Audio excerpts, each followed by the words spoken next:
Vanlife has been evolving for decades. It's been a long time since those early pioneers of vanlife have driven their vans and schoolies down to the river and parked up to enjoy their life out in nature. But over the past 3 years, we've really noticed a difference in the vanlife community in general, and not all those changes are good. So we're going to share with you a list of pros and cons as to how going into vanlife in 2023 might be a little different for you than it was in the past. First up, prices are now higher. It's no secret that inflation is hitting everyone, including those who don't live in vans. So don't expect to be leaving a house from inflation and move into a van that doesn't have it. It's there, unfortunately. Next up, we've noticed there's not really such thing as stealth anymore. Vanlife is so popular amongst vanlifers and people who have no interest in the lifestyle themselves that when they see a van on the road, chances are they're assuming that someone lives in it. Of course, there are people who don't know what vanlife is, but more people definitely suspect vanlifers now. With vanlife gaining more popularity comes more towns putting in enforcements for bylaws that don't allow you to sleep in your car or other things that vanlifers may do, as in not parking in certain places. This is a bit of a challenge. We noticed it personally when we went out west last year. Towns that we had previously stopped in for years before had allowed us to stay there no problem, have now added in really steep fees and fines for parking there. It's not impossible to get around it, but it's also not fun to pull up to a spot that you know you want to park at, and it's a little bit of a challenge to make it happen. We've definitely noticed a greater stigma towards vanlifers, and it's not a good stigma. It's people who look at vanlifers and think that we're dirty or leave our garbage on the road and stuff like that, which for 99% of vanlifers, that's not the case. But there are the 1% which make the rest of us look bad.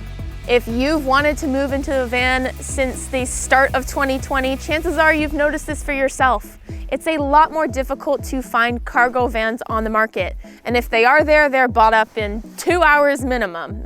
Not actually, but a couple days. They go quick. So finding a van can be a difficulty, or you have to pre-order it even sometimes a couple years in advance while it's getting made. We've seen this through social media a lot more, where people are sharing that theft is a lot more common to vanlifers. So a lot of people will know what a vanlifer looks like or what a van who has a home inside of it would look like, and they target those specifically. It's not hard to get around. Obviously, you just have to park in spots that you know you're safe in and lock up your van properly and hide your belongings and all that stuff. But of course, it's a deterrent when you're going to a big city and you're a little bit worried about leaving your entire home by itself with no one watching over it. We're curious. Let us know in the comments if you've seen changes in van life that you didn't see a couple years before. I'm sure we've missed something, so let us know and we'll share that.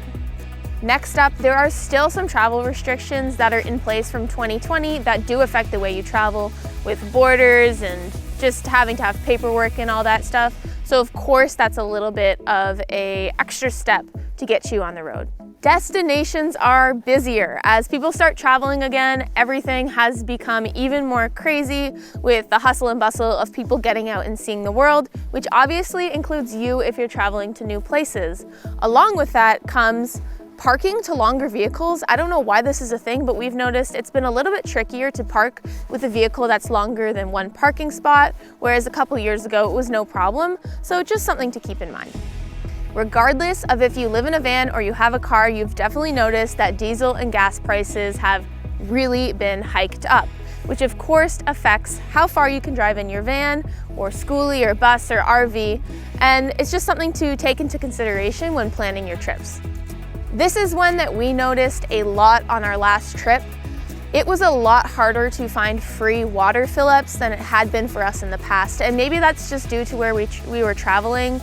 However, I do see even on local fire stations in our area, they have like a coin deposit that you have to pay to get city water from. So it's not impossible to find free water if you know the right places to look, but it's also not as widely available as it once was.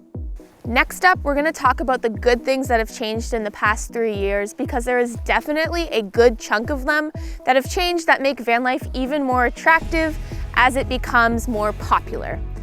First up being remote work. It is much more common to have a remote job in the last 3 years, and many more companies are open to you leaving that office job and hitting the road with it, just as long as you prove that you're able to get the job done while traveling, which so many van lifers are currently doing.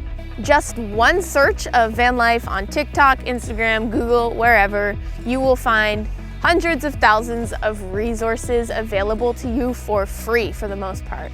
So there are a ton more resources for van lifers out there for everything from how to do your laundry on the road, how to get free water, or even all the way to how to completely convert your van step by step. We even have an ebook for that. It's linked in the description.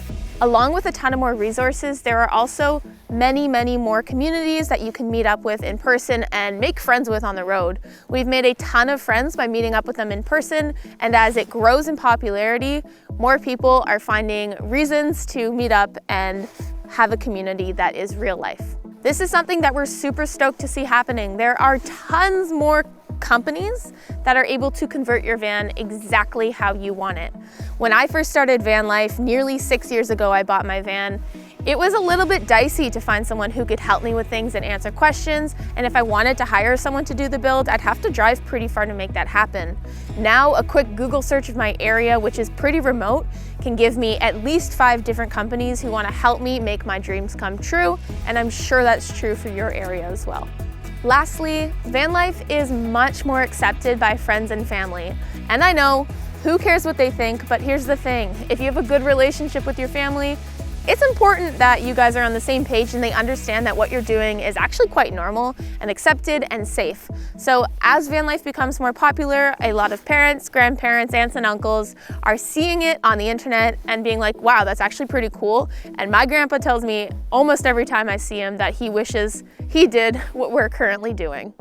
So that's all we've got for you this week. Make sure to leave it in the comments below if you have an idea on how van life has changed for better or for worse in the last 3 years. And make sure to check out our latest video, which is how to save money while living in a van, which is something I think we could all use right now. Safe travels.